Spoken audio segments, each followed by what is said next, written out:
안녕하세요. 그 집단 상담을 계속 듣고 계시죠? 근데 이제 우리가 이만큼 7강까지 오기까지는 여러분들이 그 전에 들었던 것을 얼마나 잘 기억하는지 한번 점검하고서 새로운 장을 한번 나가볼게요.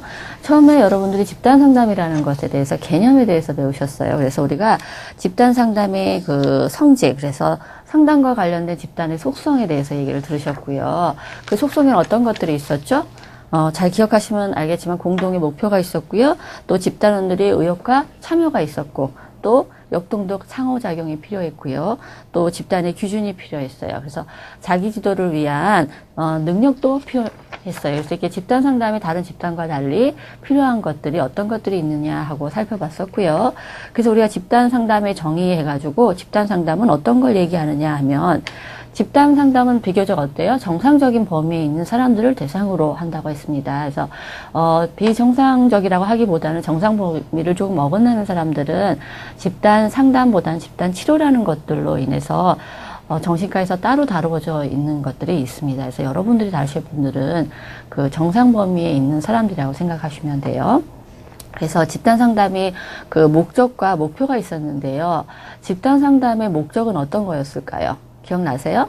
집단 상담은 궁극적으로 개인의 성장을 돕는 것을 목적으로 하고 있습니다. 그래서 거기서 우리가 해야 할 또 목표가 있겠죠. 그 각각의 목표는 그 사람을 어떻게 해요? 자기를 이해할 수 있도록 또는 자기 이해가 있고요. 자기 이해가 됐으면 어때요? 자기를 수용할 수 있어야 되겠죠. 그래서 자기 수용. 그 다음에 뭘까요? 수용했으면 자기를 남에게 개방할 수 있는 능력, 자기 개방 능력이죠. 또한 어때요? 그리고 개방하고 나면 자기 의견을, 자기 생각을 주장할 수 있는 자기 주장을 능력을 높여주는 그런 4가지 목표가 있었습니다. 기억이 나시는지 모르겠어요. 그 다음에 우리가 그 타 집단하고 집단 상담이 그 다른 점, 비교를 했을 때 내용과 과정의 차이가 있었어요. 또한 양극성 대 통일성이 있었고요. 또 형식성 대 자발성이 있었죠. 그러니까 여러분들이 어떤 다른 토론 집단하고 집단 상담이 어떻게 다른가라는 점을 이렇게 약간 떠올리시면서 비교를 해서 들으셨으면 도움이 되셨을 내용이었죠. 그 다음에 객관성과 어때요? 주관성이 있었습니다.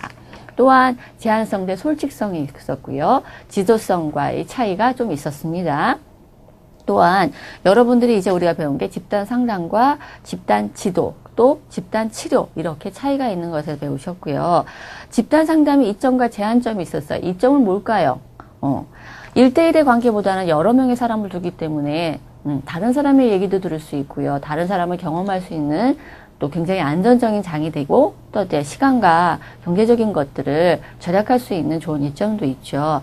하지만 단점은 좀 더 심각한 문제를 다룰 때는 어떻겠어요? 집단 상담에선 다루기가 힘들겠죠. 그래서 그거는 따로 그 개인 상담으로 처리하는 경우들이 있다라는 점. 요렇게 해서 여러분들이 앞에 부분을 들으셨었고요. 또 우리가 들은 게 그 다음에 뭐였었죠? 이 장에선 집단 상담 이론을 들으셨어요. 이론에서 뭘 다뤘었죠? 우리가 정식 분석 각적 모형을 다뤘고요. 그래서 거기서 우리가 T집단이라는 것도 또 생각나시는지 모르겠어요. 다뤘는데 T집단에서는 뭐였죠? 학습하는 방법에 대한 학습을 하는 것이 목적이었고요. 자기 이해력의 증진, 또한 집단 기능에 대한 통찰력의 증진과 효과적인 집단원의 역할에 대한 어때요? 학습이 있었습니다. 그래서 구체적인 행동 기술을 이때는 습득하는 거를, 즉 커뮤니케이션의 개발도 함께 또 어떻게 피드백의 기술도 자기가 배울 수 있는 기회를 갖는 이런 것들이 T 집단에서 이루어지는 과정이었습니다. 그 다음에 또 여러분이 들은 게 참 만남 집단이었죠. 그래서 T 집단의 집단 상담자들이 어때요? 인간 중심 모형, 로저리안 모형의 차관점을 두고 또 훨씬 더 존중에 맞춰서 이 사람들이 감정과 사고를 솔직하게 표현하고 있는 그대로 드러낼 수 있도록 한 것이 참 만남 집단이었습니다. 그래서 훨씬 더 가깝게 만나고 개방하는 데 목표를 두고 있죠. 또 그다음에 여러분들 들은 게 뭐였어요? 게슈탈트 모형. 그래서 게슈탈트 집단 상담, 형태주의, 예의적 접근 모형이 있었습니다. 여기서 뭘 가장 중요하게 여긴댔죠? Here and Now에서 지금 현재 이 사람이 느끼고 있는 것. 그래서 이 사람이 지금 현재 느끼고 있는 감정이나 또 생각들을 각성할 수 있도록 그걸 느끼는데 어떻게 다른 이 집단원의 특징은 집단 상담자가 그 한 사람의 문제를 집중적으로 다뤄주는 거죠. 같이 들려. 그런 것이 이렇게 조금씩 다뤄주는 게 아니라 집중적으로 그 문제 한 가지를 놓고 다룬다는 게 조금 다른 거랑 다를 수가 있다는 점이고요. 형태주의 집단 상담에서는 또 뭐가 많다고 그랬죠, 제가? 사용하는 기법들이 굉장히 다양하다고 그랬어요. 그래서 비의자 기법이라든지 어때요? 또 대화 게임이라든지 뭐 순회학이라든지 여러 가지 그 기법들이 많이 사용되는 게 게슈탈트 상담, 형태주의적 상담 이론이라는 거 좀 알아두시면 좋겠고요. 또 기억하실 게 또 합리적, 정서적, 행동적 상담 모형이 있었죠. 이거는 REBT라고 해가지고 여러분들이 들어보셨으면 아실 텐데 상담 이론을 들으신 분들은 아마 기억이 나실 거예요. 그래서 주요 개념이 어때요? 비논리적인 신념을 갖고 있는 것을 논박을 통해서 합리적인 신념으로 바꿔주는 것들. 그러면서 어때요?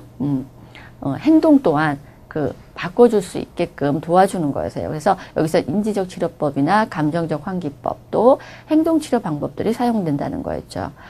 또 6번째로 여러분들이 들으신 게 의사거래 분석적 모형이 있었습니다. 여기서는 의사거래에서는 뭐가 중요했었어요? 제가 얘기할 때. 거기 자아가 무슨 자아가 있다고요? 어린이 자아, 또 어른 자아, 그쵸? 어버이 자아, 또 성인 자아. 이렇게 3가지 자아가 있는데 그 3가지 자아가 내 안에 다 있어서 그것이 어때요? 다른 사람하고 대인관계에서 의사소통할 때 주로 어떤 것으로 내가 의사소통을 하는지 이런 것들을 다루어주는 게 의사거래 분석법 모형이라고 말씀드렸어요. 중요한 포인트만 조금 알고 넘어가시면 좋을 것 같아요. 그 다음에 우리가 이론에서 또 다뤄준 게 현실치료적 접근 모형이 있었죠. 이 모형에서 주요 개념은 뭐였어요? 선택 이론을 굉장히 중요하게 여겼어요. 그래서 그 사람이 어때요? 주도적으로 자기 인생을 선택하여서 잘 결정해서 살아갈 수 있다는 존중에 굉장히 포커스를 맞췄죠. 그 사람의 능력을 믿는 것. 그래서 선택을 했기 때문에 어때요? 자기가 한 행동에 책임을 지도록 그 사람에게 그 역할을 충분히 맡겨주는 거에다가 포커스를 맞췄다고 보시면 됩니다. 그래서 또 우리가 행동주의적 또 접근 모형이 있었죠. 여기서는 어디에 목표를 두고 있어요? 우리가 스키너 파블로의 이론에서 왔듯이 행동 수정의 목표를 두고 있다라는 거. 그래서 우리가 흔히 소거라든지 또 양립할 수 없는 행동을 강화시킨다든지 체계적 둔감법이라든지 이런 것들이 사용될 수 있다라는 것도 말씀드렸어요. 기억이 잘 나시겠죠, 물론. 자, 그래서 집단의 유형이 우리가 뭐가 있는지 또 살펴봤었고요. 심리학에 대해서도 제가 설명을 드렸습니다. 그래서 심리학이라는 건 뭐였죠? 연극 무대같이 꾸며놓고 그 역할들을 바꿔서 그 사람의 그때의 감정이나 이런 것들을 느껴볼 수 있도록 충분히 감정이입이 될 수 있도록 해보는 극을 만드는 거라고 생각하시면 됩니다. 또 집단 역동이라는 거에 대해서 우리가 다뤘죠. 이게 우리가 집단 상담이기 때문에 가장 중요한 게 뭐죠? 집단 역동이 일어나야 된다는 거죠. 그래서 집단 간의 그 성장에 도움이 되기 위해서는 어때요? 밖에서 우리가 있었던 일처럼 이 안에서도 역동적인 작업이 긍정적으로 일어나야지만 그 개개인의 성장을 도와줄 수 있다는 것. 그래서 그런 부분들에 대해서 우리가 다뤄줬었죠. 그래서 청소년들에게 있어서 역동이 일어날 때 어떤 게 중요했었죠? 모방 행동을 쉽게 한다든지 이타심이 생긴다든지 보편성에 대해서 이제 알게 된다든지 또 안정감과 긴장감을 동시에 또 느낄 수 있고요. 변화를 시도할 수 있는 자유를 또 가질 수 있다는 점, 이런 여러 가지 것들에 대해서 말씀드렸었습니다. 또 그래서 집단의 발달 단계, 집단 과정이 어떻게 발달되는지 그런 부분이 기억나시는지 모르겠어요. 처음에 어떻게 해요? 시작 단계가 있죠. 우리가 만났을 때. 그래서 도입 단계라는 게 있었고 도입을 하게 되면 어때요? 여기서는 제일 중요한 게 우리가 그렇죠. 우리가 집단원들끼리 신뢰할 수 있는 분위기를 만드는 게 가장 중요하겠죠. 그래서 참여자에게 오리엔테이션을 시키고 어떻게 그 자기 개방을 해야 되는지, 남이 개방했을 때 어떻게 해야 되는지 이런 기준이 또 발달하게 되겠죠. 그 다음에 무슨 단계가 있어요? 도입했으면 준비해야 되죠. 일을 시작하기 준비 단계에서는 우리가 의존성도 생기고 또 저항도 생기고 또 갈등도 생기고 응집성이 생긴다 그랬어요. 이 응집성이 생기면 그 다음 무슨 단계로 간다죠? 작업 단계로 갈 수 있다 했죠. 작업 단계에서는 자기 노출도 하고 또 감정도 정화되고 그 다음에 비효과적인 행동의 패턴을 이제 바꾸실 수 있는 계기도 되고요. 그래서 바람직한 행동의 대안도 나올 수 있는 게 이 작업 단계에서 가능하다 그랬죠. 그 다음 단계는 뭘까요? 이제 작업했으니까 끝내야 되겠죠? 종결 단계. 그래서 이 종결 단계는 지속적으로 우리가 배운 걸 어떻게 잘 써먹을 수 있을지 이런 것들에 대한 얘기를 주로 다루었죠. 그래서 집단 역동까지 여러분들이 잘 기억이 나시는지 모르겠어요. 여기서 우리가 상담 과정이 어떻게 진행되는지. 그래서 집단 상담의 과정에는 어떻게 진행된다 그랬죠? 우리가 시작 단계가 있어요. 시작 단계에서는 지도하고 수용하고 참여를 촉진시켜주고 희망감을 또 고취시켜주고 보편화를 시켜주는 작업들이 되고, 갈등 단계에서는 어때요? 제가 아까 얘기했듯이 똑같아요. 그 공격이나 유형화 갈등, 그쵸? 그다음에 저항, 이런 것들이 다 일어나는 단계고요. 응집 단계에서는 어때 된댔죠? 아까 신뢰감이 구축되죠. 그 다음에 감정이 정화가 되고요. 그 다음에는 어떻게 돼서 집단에 애착도 생기게 되고요. 그 다음에 자기를 표출할 수 있겠죠. 그러고 되면은 그 단계가 형성되면 생산 단계가 되겠죠. 뭔가 일을 할 수 있는 단계겠죠. 그래서 직면도 하게 되고 새로운 것들 시도할 수 있는 모험을 시도할 수도 있는 단계가 되겠죠. 생산했으니 어떻게 이제 마무리해져. 여기도 종결 단계 똑같이. 그래서 목표 달성을 점검하고 또 자기 노출을 이때는 감소하게 된다라고 말씀드렸어요. 이런 것들이 어디에 뭐가 있었지, 어떤 단계가 있었지 외우려고 하지 마시고요. 내가 집단에 참여했을 때 어떤 흐름으로 진행됐었지라는 것을 조금 기억을 해 놓으시면 도움이 되시죠. 그러니까 우리가 무조건 외워야지 하면은 되게 어려우세요. 그래서 우리가 그 인생 살듯이 시작이 있으면 어떤 단계가 있어요. 준비 단계가 있고, 준비하고 나면 어때요? 일을 해야 되니까 작업 생산 단계가 있고, 그 다음에 잘 마무리하는 종결 단계가 있다라는 그 흐름을 정확하게 기억하시고요. 그 흐름 안에 우리가 어떤 요소들이 좀 필요할지, 맞아. 생산하기 위해서는 잘 나도 내보이고 뭔가를 할 수 있는 단계야. 뭐 이런 것들. 그래서 그러기 위해서는 그 전에 뭐가 돼요? 사람들이 협동할 수 있으면 응집 단계가 있어야 된다. 이런 것들을 좀 기억해 두시면 도움이 되실 것입니다. 그래서 우리가 또 그 다음에 본 게 집단 그 상담자가 지도성이 어때야 되는지, 또 어떤 윤리관을 가져야 되는지, 이런 것들을 봤고요. 그래서 또 본 게 뭐예요? 집단 상담의 기술까지 보셨죠? 그래서 우리가 어떻게 관심을 기울이는지, 공감적 반응은 어떻게 하는지, 경청도 어떻게 해야 되는지, 또 직면하는 거, 맞닥뜨리는 걸 어떻게 시켜야 되는지, 반영은 또 어떻게 하는지, 명료화는 어떻게 하고, 요약은 어떻게 하고, 해석은 어떻게 하고, 질문은 어떻게 해야 되는지, 이런 것들에 대해서 다 배우셨어요. 그래서 강화하고, 또 도움이 안 되는 행동은 제한하고, 또 잘 안 하고 있는 사람은 어떻게 또 촉진시키고, 이런 것들을 했는데, 이런 기술들을 사용하는 거에 있어서 가장 중요한 건 또 뭐라 그랬어요, 제가? 그렇죠. 적시성이에요. 올바른 때 그것을 사용하셔야 된다는 거죠. 그래서 이런 것들을 여러분들이 쭉 다루셨던 앞의 내용들이에요. 그래서 여러분들이 이제 이번 장에서 또 했던 걸 다시 잘 점검하면서 들으셔야 될 게 집단원의 역할 행동이에요. 어떤 역할 행동들이 각각의 집단원들에게 주어졌을까 보시면, 집단원이 되기까지 여러분들이 어떤 과정을 거쳤냐면 이제 보시게 될 거예요. 집단원이 되기까지는 우리는 도입 혹은 이때까지 습성화된 행동들을 와해시키셔야 돼요. 여지까지 갖고 있는 것들을 어떻게 바꾸셔야 되는 단계겠죠. 그래서 집단 경험에 대한 호기심, 불확실감, 의문점이 일단 들겠죠. 그래서 우리가 집단의 임시적, 정서적 참여 시작 약간의 안정감을 갖도록 우리가 노력하셔야 돼요. 그 다음에 점차 남 이야기를 들으려는 태도, 어색한 느낌이 감소되고요. 지나친 자기의식에서 해방되는 이 경험들이 이루어지셔야 돼요. 그래서 도입 단계에서는 어떻게 되라고요? 내가 갖고 있던 예전에 불안한 감을 좀 내려놓고 안정감을 찾을 수 있고 남을 믿을 수 있고, 그렇죠. 그래서 또 남의 나를 어떻게 볼까, 이런 의식들을 좀 내려놓는 연습들이 이 도입 단계에서는 필요하시다는 얘기예요.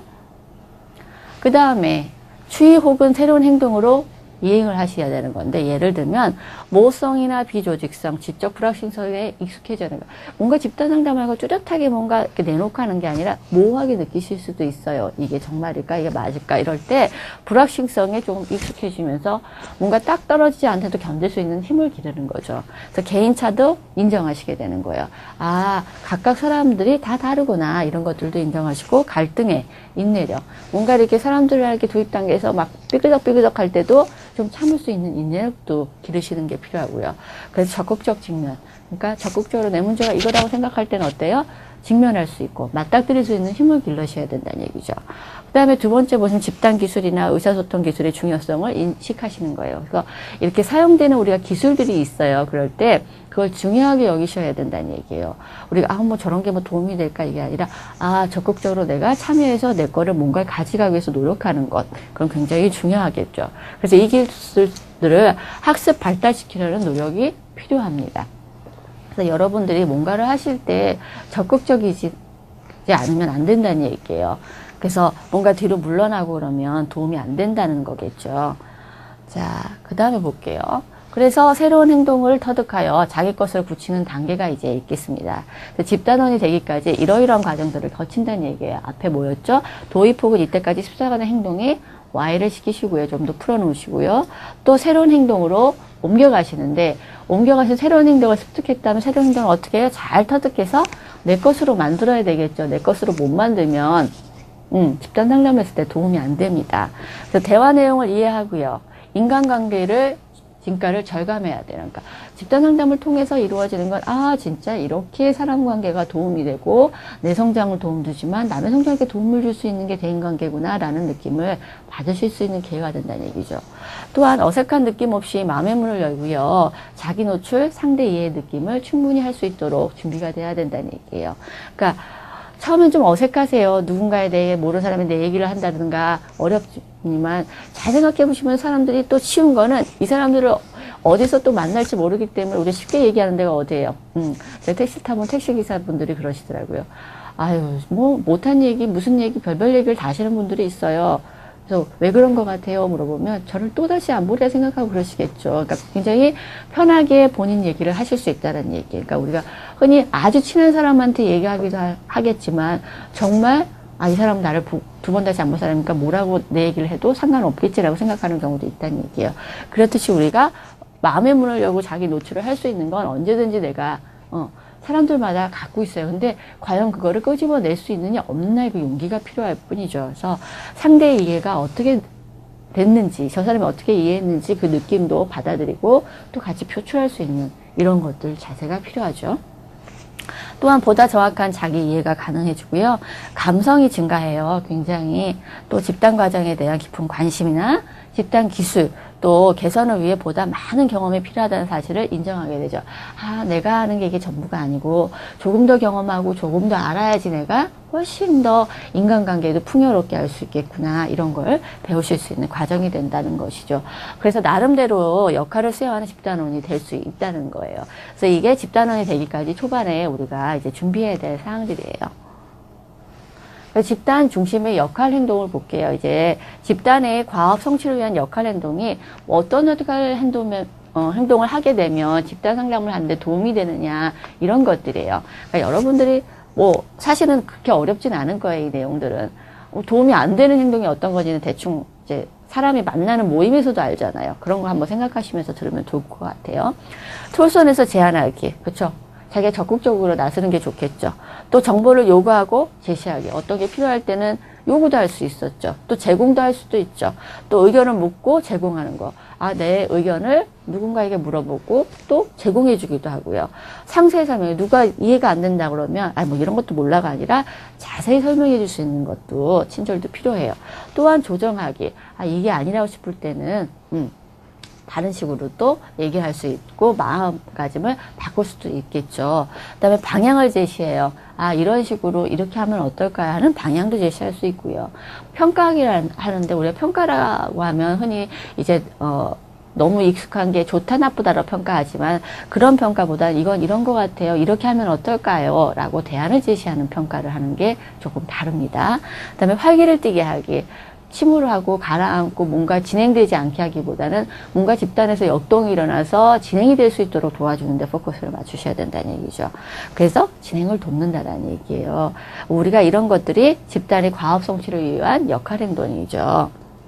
그 다음에 집단을 유지해주고 우리가 발전을 돕는 역할 행동에는 또 뭐가 있을까요? 잘 보시면 격려를 해주고요. 조화를 시켜줍니다. 그래서 우리가 누군가 뭔가 잘하게 해주고 이렇게 해주면 뭔가 이렇게 하려고 하잖아요. 아이들도 마찬가지잖아요. 잘한다 해 잘하게 되지. 넌 이거 못해 저건 못해 왜 이거밖에 못했어 그러면 나 안 해 난 이거 못하나 봐 이렇게 된다는 얘기죠. 그래서 격려하는 거 굉장히 중요해요. 제가 우리 아이를 키울 때도 마찬가지인데 이렇게 요만한 거 하나라도 격려를 해주면 거기서 힘을 좀 얻더라고요. 근데 이제 우리가 어른 기준으로 생각했을 때 내가 생각하기엔 저 정도는 충분히 할 것 같은데 못한다고 생각하고서 걔를 평가하기 시작하면요. 칭찬할 게 하나도 없고 격려할 게 하나도 없어져요. 그러니까 늘상 지금 시대를 사는 아이에 맞춰서도 하시는 게 중요해요. 우리가 뭐든지 격려할 때는 내 기준에서 하는 게 아니라 그 사람 기준에서 또한 그 사람이 겪은 그 경험들, 그래서 이 사람이 여기까지 오기까지 얼마나 힘들었을지 그 사람 입장에서 생각하신다면 아주 조그만 것부터 격려가 가능하죠. 그래서 유지발전 독해성 격려하기고요. 또 조화시키는 거예요. 잘 집단원들끼리 조화될 수 있도록 어울릴 수 있도록 해주시는 거고요. 또 타협도 필요해요. 우리가 살면서 어때요? 유지발전 시키려면 타협도 필요하지. 내가 옳다, 네가 옳다 계속 자기 주장만 하면 도움이 안 되잖아요. 어디 갔을 때도 모임에서도 마찬가지죠. 누구랑 만날 때. 또 의사소통을 촉진해 주셔야 돼요. 어떤 얘기를 서로 하는 데 있어서 그 얘기를 잘 안 하는 사람이 있을 수도 있고 뭔가 말이 안 통할 수도 있어요. 이때 의사소통을 잘 할 수 있도록 대화를 잘 할 수 있도록 촉진해 주는 기술도 필요하죠.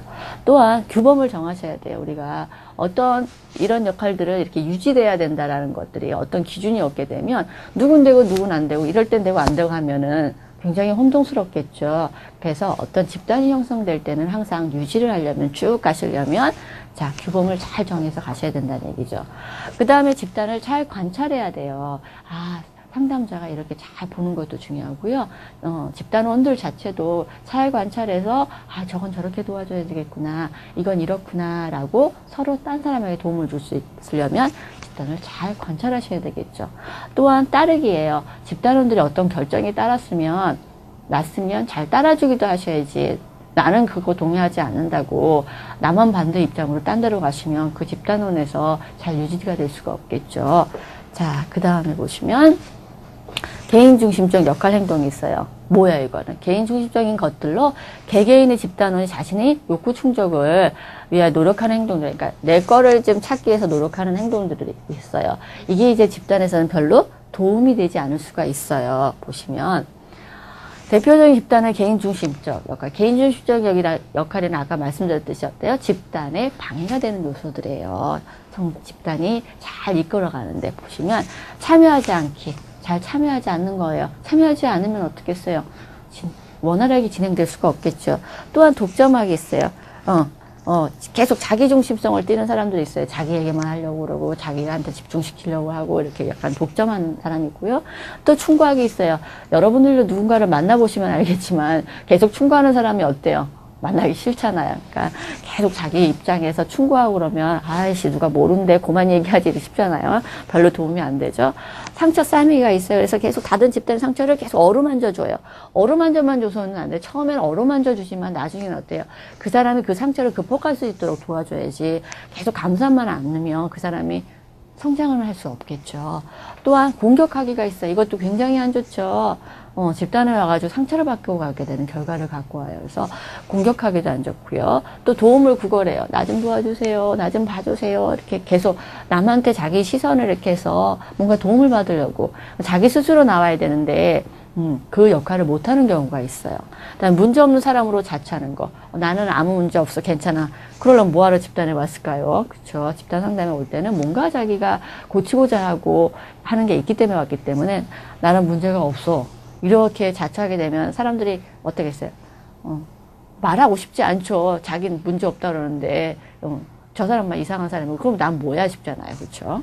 지성에만 호소하는 거. 머리로만 감정으로 느끼지 않고 지성에만 자꾸 호소하고 말로만 하려고 하게 되면 감정이 서로 통하질 수가 없겠죠. 그러다 보면 그 한계가 지어집니다. 또한 다른 사람들의 기분 맞추는 사람들이 있어요. 이런 습성들을 다 보시면 중요한 거는 그 사람이 원래 밖에서 하는 습성이 이 안에서도 갖고 나온다는 얘기죠. 그래서 이런 부분들을 다 갖고 계세요. 보시면 다른 사람들의 기분을 맞춘다든지 집단과 관계없는 이야기를 자꾸 꼬집어서 온다든지 그래서 전혀 도움이 안 되는 경우들이 생겨요. 이런 것들이 대표적으로 집단원의 개인중심적 역할 행동입니다. 그래서 여러분들이 이제 조심해서 보셔야 될 것들이 이렇게 행동하는 것들이 이제 어때요? 유지하고 잘 그 성장을 도모하는 데는 도움이 안 되는 행동들이라는 점이죠. 그래서 일반 여러분들이 누군가를 만날 때도 얘기할 때 어때요? 얘기 진행이 잘 안 될 때 이렇게 하는 사람들 만나면 얘기 진행 안 되잖아요. 따로 외울 필요 없이 실생활하고 굉장히 연결되는 부분이라는 느낌 드시죠? 그래 오늘은 그럼 이번 강의는 여기까지 하겠습니다. 고맙습니다.